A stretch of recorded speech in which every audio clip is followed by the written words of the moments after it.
Kev, tell everyone why you started Kit Mask. Well, manually masking canopies sucks, and somebody had to step in to save those countless kits from the shelf of doom. And now we've got over 400 sets and counting. We've got old kits, new kits, forgotten kits, you name it. Yeah. And if we don't have it, just ask. Yeah, people don't realize we take custom requests. And we even have a service that gets you canopy masks for free. We do. Our masks are precision cut. They fit well. They're easy to apply. Kevin cuts and tests every set. Several times. Yeah, precision is kind of his thing. And Janelle, she does everything else. She cares about each customer and is the heart of our business. If you ever reach out, you're talking directly to us. Real people, real modelers. And if you don't love your masks, we'll refund or replace them. No questions asked. Visit kitmask.com, join the mailing list, and treat yourself to easier, cleaner masking. Kit masks, made by a modeler for modelers. Hey, what about me? You're not a modeler. Oh.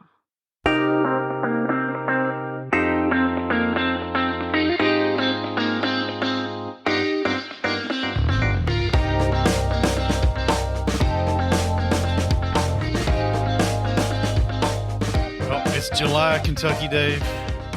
Yes, it is. How the heck did that happen? I don't know, but it's causes a little log jam at Plastic Model Mojo. Yes, it did.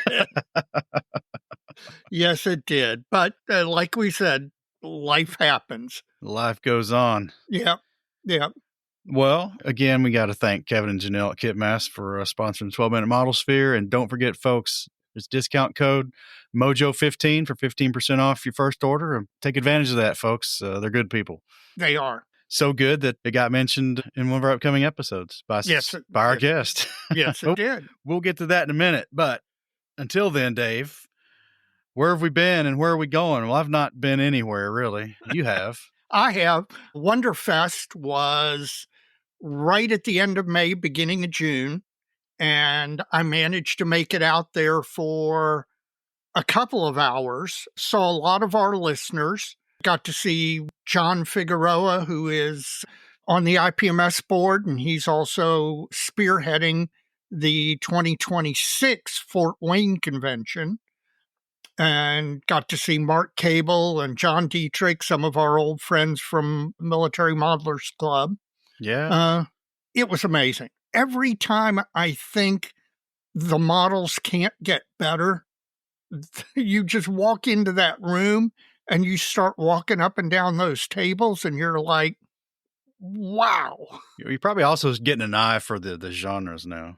Yes, that is true. I'm probably becoming a little bit more sophisticated than in some of that stuff. I did notice that Gundam had expanded significantly. Gosh, just all of the folks who are doing things with lighting and with small electrical motors and things like that. It's just wild. Oh, hopefully I can make it next year. Yeah. One model in particular, you remember last year, the Foundation ship. Yes. Caught both of our eyes. This year, you remember the movie The Black Hole? Yeah. Okay. Do you remember the ship? It's a very Victorian-looking ship. Vaguely, yes. I can't remember what it was called, though. Yeah, somebody did that and lit the whole thing. Well, that's cool. It was gorgeous. It was freaking gorgeous. And got to see the folks at Round 2. They announced a new mold release of, I believe it's one of the vehicles from the Thunderbirds. The Jerry Anderson marionette show. Yeah, marionette show. I was searching for the word. Puppet show doesn't sound right. Marionette. Yes, they were marionettes. So had a great time. I wish you'd been there.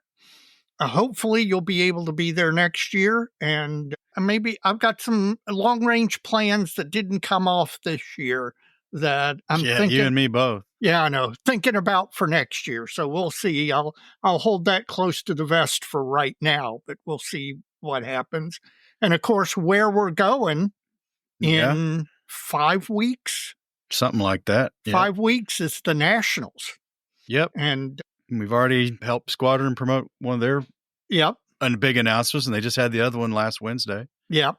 And in addition, registration, has it officially closed now, pre-registration? I think last week was the last week, wasn't it? I think so, but End of this past week. right. If you're listening to this, you may have already missed the cutoff for pre-registration. So hopefully everybody out there going to the show has pre-registered. And I know Mike got his done and I got mine done. And I'm really looking forward to this year. Me too, man. I know. And a lot of our friends are going to be there. It's going to be a gathering.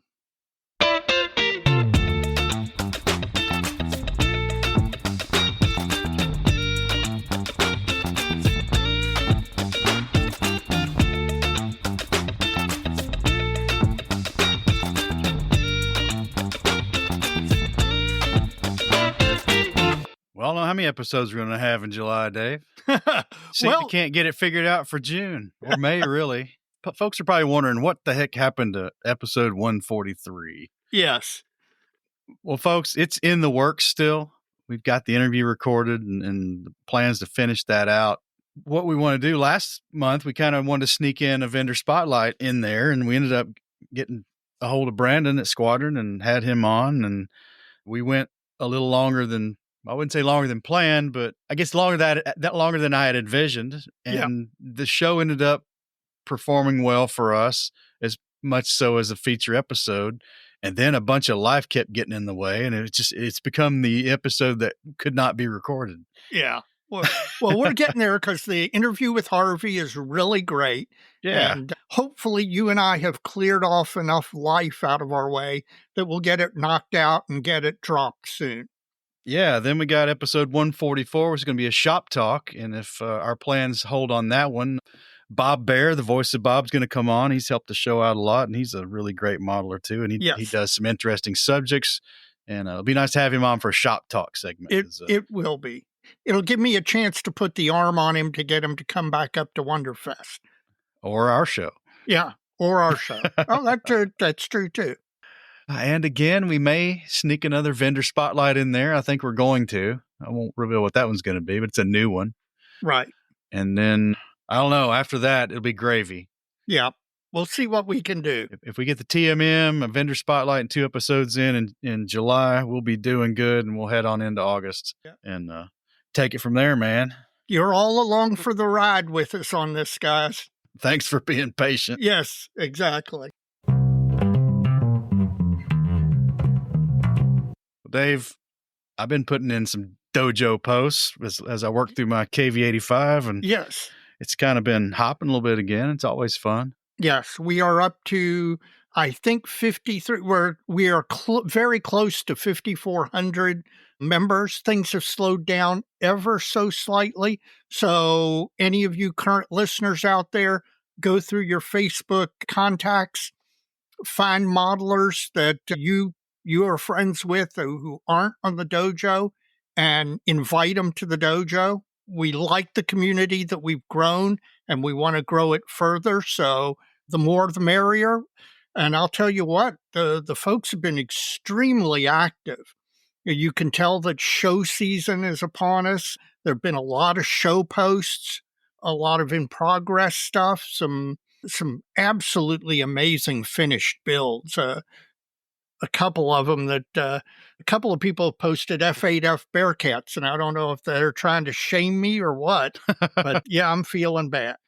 But my F8Fs are moving along, so we're getting it. You're getting close.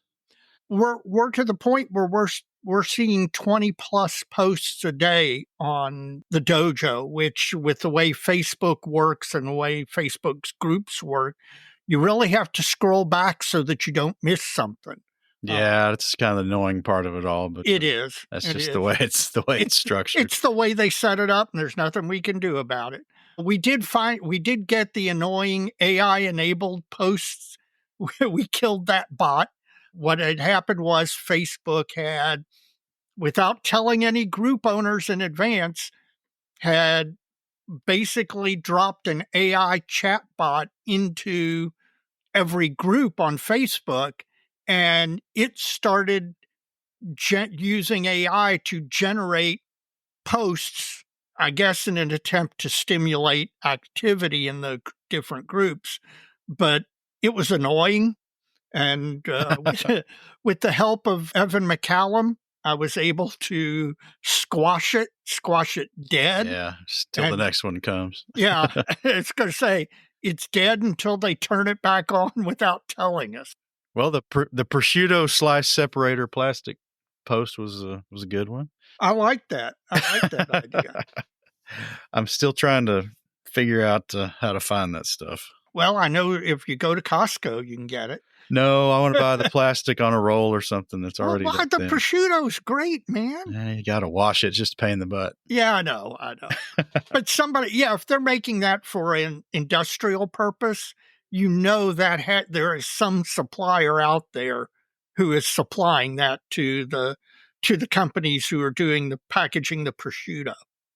So, folks, keep it coming on the dojo and hang out with us in July and hopefully bring you some more good content. Yes, absolutely. All right, Dave, as we always say, so many kids. So little time, man.